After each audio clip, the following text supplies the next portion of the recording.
Thomas Alva Edison का नाम सबने सुना होगा। और जब वो सेकेंड वर्ल्ड वॉर में राशन की कमी हो गई थी तो राशन की दुकान पर लाइन लगाकर वो खड़े थे, और जब कार्ड से उनका नंबर आया थॉमस अल्वा एडिसन, तो इधर उधर देखने लगे कि कोई जा ही नहीं रहा। तो पीछे वाले व्यक्ति ने कहा, सर आप ही हैं थॉमस अल्वा एडिसन? अच्छा मैं हूँ, मैं तो भूल ही गया क्योंकि मुझे किसी ने नाम से पुकारता ही नहीं था कोई। सभी इतना आदर भाव से देखते कि मैंने नाम तो सुना ही नहीं, तो मैं तो भूल ही गया, मैं तो अपने काम में इतना व्यस्त, भूल ही गया। एक बार और वो यात्रा कर रहे थे, ट्रेन में जा रहे थे कहीं, तो जो टिकट कलेक्टर आया उसने बोला कि टिकट दिखाइए। तो खोजने लगे, पॉकेट में देखा, साइड पॉकेट में देखा, नहीं मिली। फिर सूटकेस खोलने लगे तो वो जो टिकट कलेक्टर था वो उनका विद्यार्थी रहा। तो बोले, सर मैं जानता हूँ आप बिना टिकट के यात्रा नहीं कर सकते, मत देखिए, मत खोलिए सूटकेस, मैं जानता हूँ आपके पास टिकट है। बोले, भाई ठीक है, लेकिन टिकट में ही तो लिखा है मेरे को कहाँ जाना है। तुम बताओगे कि मुझे कहाँ जाना है? टिकट ही तो बताएगी ना।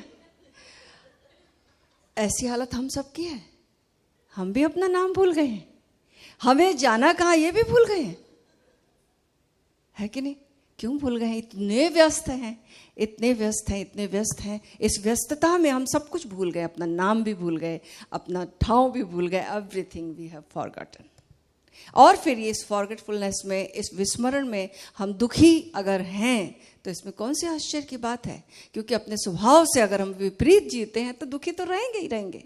स्वभाव के अगर अनुकूल जीते तभी तो हम सुखी रह सकते हैं, वरना दुख तो परिणाम स्वरूप आने वाला है।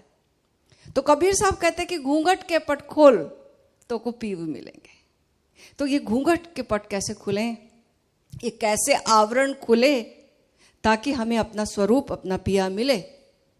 ये आवरण क्या है पहले समझे। आवरण पूरा व्यस्तता का ही है।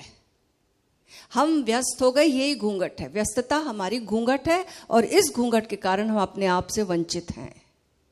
तो ये व्यस्तता, लोगों ने 3 प्रकार की व्यस्तता है। शरीर के तल पे हमेशा व्यस्त हैं हम, मन के तल पे और भी ज़्यादा व्यस्त है, इमोशनली भी हम हमेशा व्यस्त हैं, हार्दिक के तल पे, तीनों तलों पे हम व्यस्त हैं।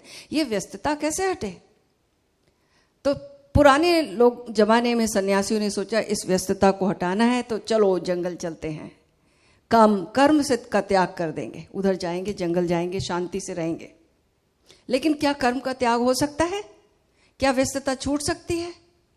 क्या कोई गिलहरी, क्या कोई चिड़िया, क्या कोई जानवर कभी व्यस्त तुमको खाली बैठ के दिखा है? पूरी प्रकृति कर्म में लगी हुई है। हम कैसे? कर्म का त्याग हो ही नहीं सकता। आप जंगल चले जाओ, गुफा में चले जाओ, कर्म तो हो गई, खाना तो बनाओगे, खोजोगे अपने लिए, बहुत कुछ बड़े प्रपंच हो जाएंगे। हो सकता है उससे भी ज़्यादा प्रपंच हो जाए जो घर में हो रहा था, उससे और ज़्यादा प्रपंच में हम फंस जाएंगे और टाइम लगेगा। कर्म नहीं छूट सकते। वैज्ञानिकों ने, वेस्ट में लोगों ने सोचा कि यंत्र बना लें और यंत्रों से काम कराएंगे तो अव्यस्त हो जाएंगे। नहीं, यंत्रों से भी काम होता रहे, सब कुछ करता रहे, रोबोट करता रहे, एआई से सब कुछ होने लगेगा, लेकिन आदमी फिर भी अव्यस्त नहीं हो सकता। ये खोपड़ी जो है वो चलती ही रहेगी, चलती रहेगी, ये शरीर भी चलता रहेगा। भगवान बुद्ध के पास एक राजा आकर बैठता, उसका पैर लगातार हिल रहा। भगवान बुद्ध कहते, तुम्हें ये क्यों हिला रहे हो तुम? अंगूठा क्यों हिल रहा है? हमें पता ही नहीं है शरीर क्या क्या गतिविधियां करता है, हम एब्सेंट हैं। तो व्यस्तता तो चलेगी। अगर हमने शरीर से कर्म नहीं किया तो भी कर्म होते रहेंगे, कुछ ना कुछ हम कुछ ना कुछ करते ही रहेंगे। तो कर्म का त्याग नहीं हो सकता। तो फिर क्या करें? व्यस्तता तो चाहिए ही चाहिए। और ओशो ने हमें जोरबादी बुद्धा बनाने की मंजिल दी है, तो हम संसार में रहेंगे, व्यस्तता तो रहेगी रहेगी। अब क्या करें?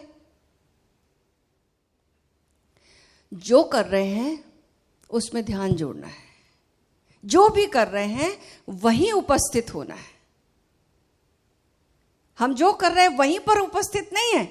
हम ड्राइविंग कर रहे हैं, हम पहुंच गए हैं कहीं और, सोनीपत में है, हम पहुंच गए गुड़गांव। नहीं, वहां की बात सोच रहे हैं। अरे सोनीपत में आगे आगे क्या, वहीं रहो।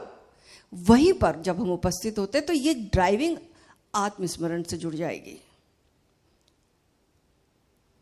खाना तो खाएंगे, खाना बनाना भी पड़ेगा, लेकिन जब आप खाना बना रहे तो अपने भूल कर नहीं, वहां मौजूद होकर, जब हम वहां उपस्थित होते हैं जो काम कर रहे हैं, तो वो आत्मस्मरण से जुड़ जाता है। लेकिन उपस्थित कैसे हो, मजा ही नहीं आ रहा काम में, दृष्टि बदलनी होगी, काम तो वही करना होगा। याद करो वो 3 मजदूर की कहानी ओशो ने कई बार सुनाई है कि एक बार एक जगह पर कुछ निर्माण हो रहा है बिल्डिंग का, तो एक व्यक्ति वहां से गुजरता है, उसे प्रश्न उठता है, वो पूछता है एक मजदूर से कि भाई यहाँ क्या बन रहा है, बहुत बरसों से आता था, वहां कुछ बनता नहीं था, उसने देखा यहाँ क्या निर्माण हो रहा है।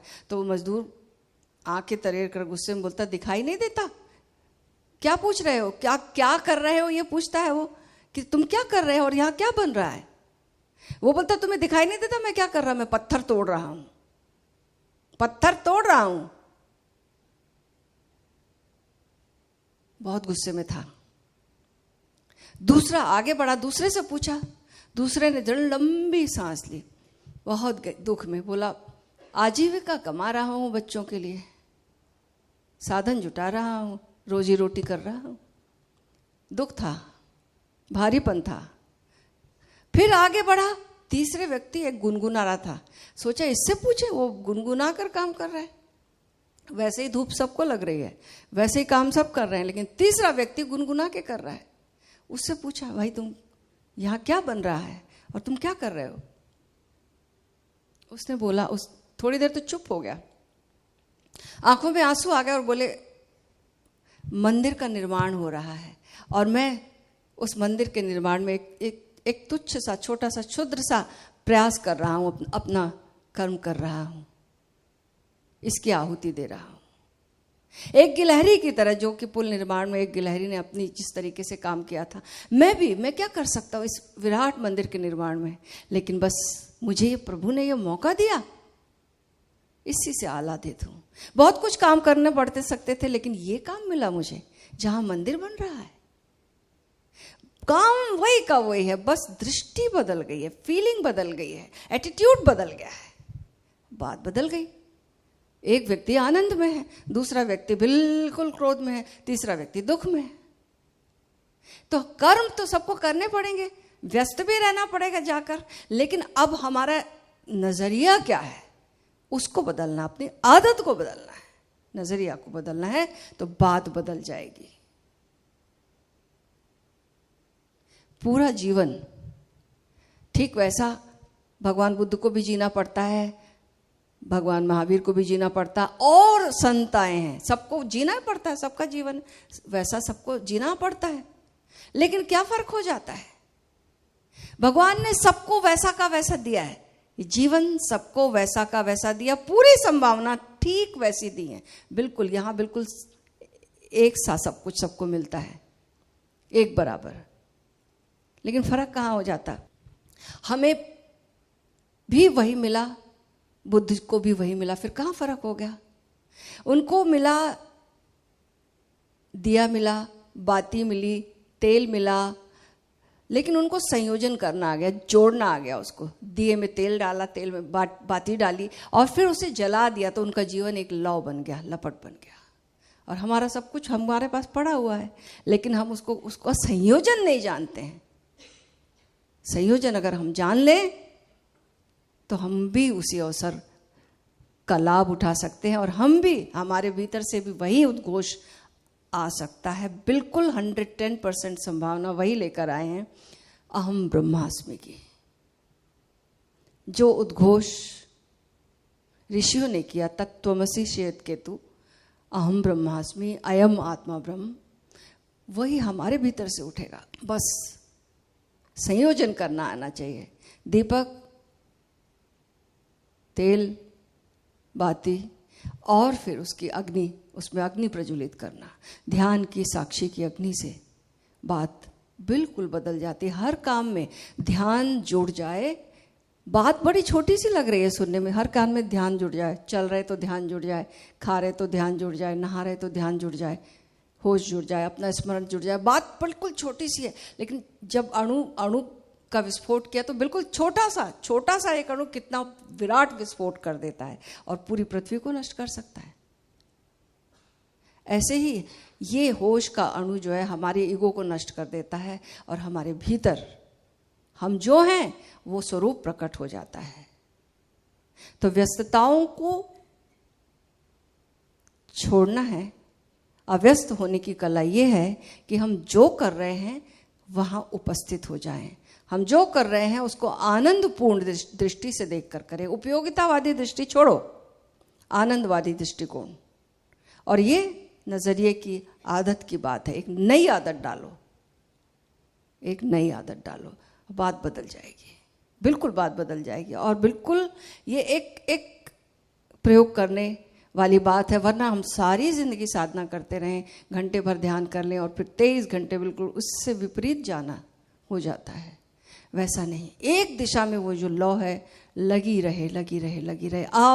कोई अखंड लौ। उसके लिए बस एक ही उपाय है, वो ये है कि आप जो कर रहे हो वहां पर उपस्थित होना सीखो। एक गीत। जब थक गया चल चल के ठहर क्यों नहीं जाता, जब थक गया चल चल के ठहर क्यों नहीं जाता, ये दरिया समंदर में उतर क्यों नहीं जाता, क्यों कैद बदन में है मेरी रूह का झोंका, क्यों कैद बदन में है मेरी रूह का झोंका, अब तोड़ के गुब्बारा बिखर क्यों नहीं जाता, हाँ अब तोड़ के गुब्बारा बिखर क्यों नहीं जाता,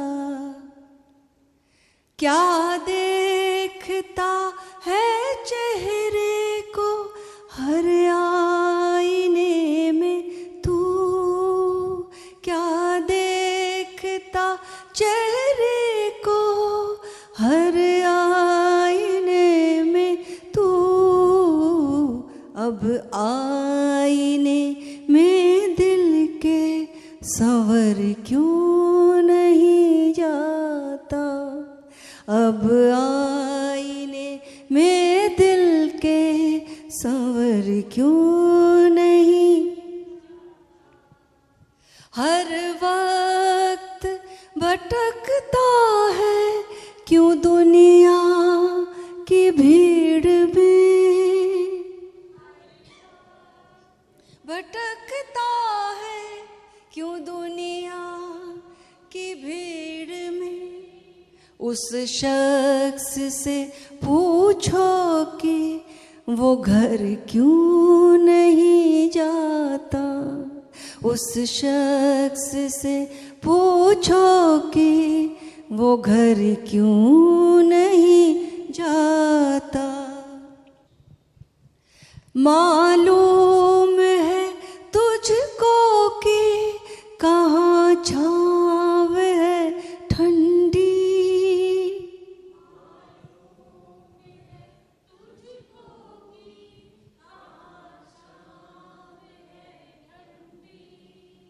फिर ध्यान में सुकून के नगर क्यों नहीं जाता, फिर ध्यान में सुकून के घर क्यों नहीं जाता, ये दरिया समंदर में उतर क्यों नहीं जाता, जब थक गया चल चल के ठहर क्यों नहीं जाता।